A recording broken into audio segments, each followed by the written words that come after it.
جو تو نے اللہ سے لو لگائی تو دل میں خوف زوال کیسا، کہ جس کی کشتی کو تام لے وہ تو ڈوبنے کا خیال کیسا۔ اللہ سے مانگو اور بار بار مانگو کیونکہ وہی دیتا ہے۔ اللہ تعالیٰ فرماتا ہے میں اپنے بندے کو وہ دوں گا جس کی وہ کوشش کرے گا۔ تو اگر تمہیں اپنی زندگی میں کچھ حاصل کرنا ہے تو تم نے کوشش ضرور کرنی ہے، اسٹریٹجیز بنانی ہے، پلاننگ کرنی ہے۔ خود بخود معجزہ نہیں ہوتا، you have to put the effort. تمہارے ایفرٹ کو دیکھ کر اللہ تعالیٰ تمہارے راستے ہموار کرتا ہے، آپ کے راستے سے بیریئرز ہٹاتا ہے۔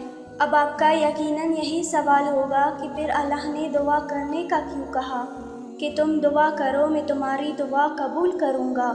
تو پہلے اس بات کو کلیئر کر دے کہ جو اللہ تعالیٰ آپ کو دعا کرنے کا حق دیتا ہے، یہ کسی بھی کام کے پروسیس کو اتنا آسان کر دیتا ہے نا، کہ اگر کسی چیز کو حاصل کرنا چاہتے ہو تو تمہاری یہی دعا تمہیں منزل تک پہنچائے گی، اور اگر دعا نہ ہو تو ہو سکتا ہے اس کام میں 1000 رکاوٹیں ہوں اور اس میں اللہ کی مدد شامل نہ ہو۔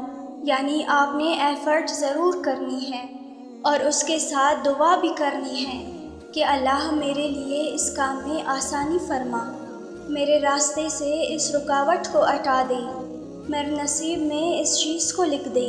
تو اللہ بھی تمہاری مدد ضرور کرتا ہے، اور توکل لازمی کرنا ہے۔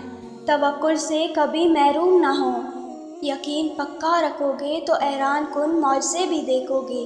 وہ رب جو بارش کے بعد 7 رنگوں کی دنک بنا سکتا ہے، اس کے لیے دکھ کو سکھ میں بدلنا کیا مشکل ہے، کیونکہ اللہ تعالیٰ خود فرما رہا ہے تو ضرور ہم تمہیں پھیر دیں گے اس کی طرف جس میں تمہاری خوشی ہے۔ تو تم اللہ سے گمان اچھا رکھو، کیونکہ اللہ تعالیٰ بندے سے اس کے گمان کے مطابق ہی معاملہ کرتا ہے۔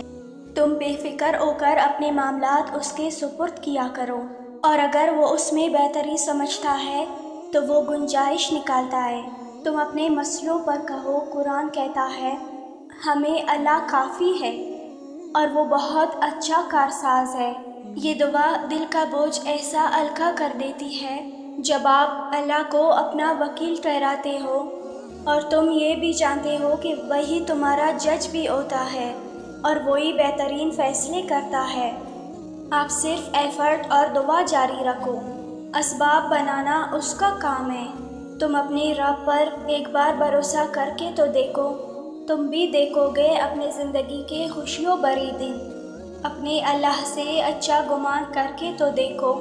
سنو، تم یہ سوچ کر خود کو ہرگز ہلکان مت کرو کہ بار بار دعا مانگتا ہوں قبول نہیں ہو رہی۔